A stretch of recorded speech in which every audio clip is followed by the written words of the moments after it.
तुम्हारे चश्मे का पावर भिन्न है। यशायाह 55 पद संख्या 8-9।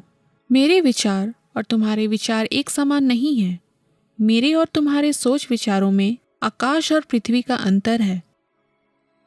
सुसमाचार प्रचारक और शिक्षक इफ्रीदीतुस एथेंस से वापस अपने घर अंताकिया को लौट रहे थे।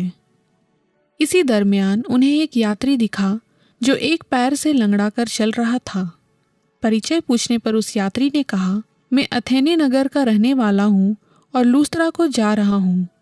उस यात्री ने बताया कि ऐसी चर्चा सुनने में आ रही है कि लूस्त्रा में यूनानी देवता का अवतरण हुआ है जो अनेकों आश्चर्य कर्म दिखलाते हैं, जिनकी शक्ति से लंगड़े ठीक होकर चलने लगते हैं।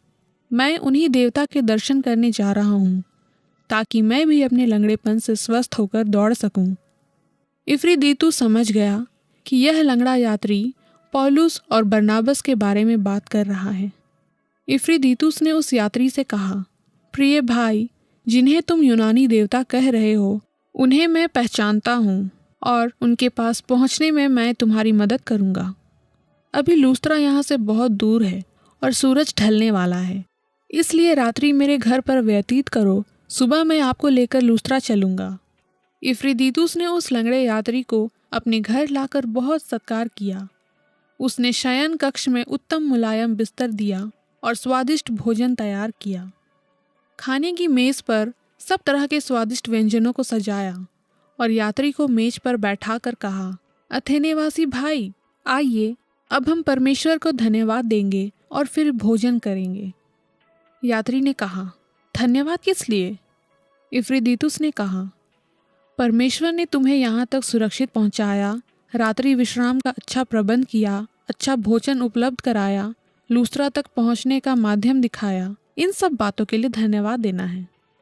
यात्री ने कहा, इसमें ईश्वर का कोई उपकार, दया, तरस है ही नहीं। यह तो मेरी मेहनत, मेरा प्रयास और तुम्हारा प्रबंध है। इसमें धन्यवाद देने की क्या बात? इफ्रीदीतुस यात्री की बात सुनकर झुंझला उठा और उस यात्री को बिना भोजन कराए घर से भगा दिया। रात को काफी देर तक इफ्रीदीतुस को नींद नहीं आई। फिर कब आंख लगी पता ही नहीं चला और फिर एक सपना देखा। प्रभु ने पूछा, इफ्रीदीतुस, वह लंगड़ा यात्री कहाँ है? मैंने उसे भगा दिया प्रभु। क्यों? क्योंकि वह धन्यवादित मन का नहीं था। प्रभु ने कहा, मैं 50 वर्ष से उसकी अधन्यवादिता को सहता आ रहा हूँ। तुम 2 मिनट भी नहीं सह सके? वह भी मेरा भटका बेटा है।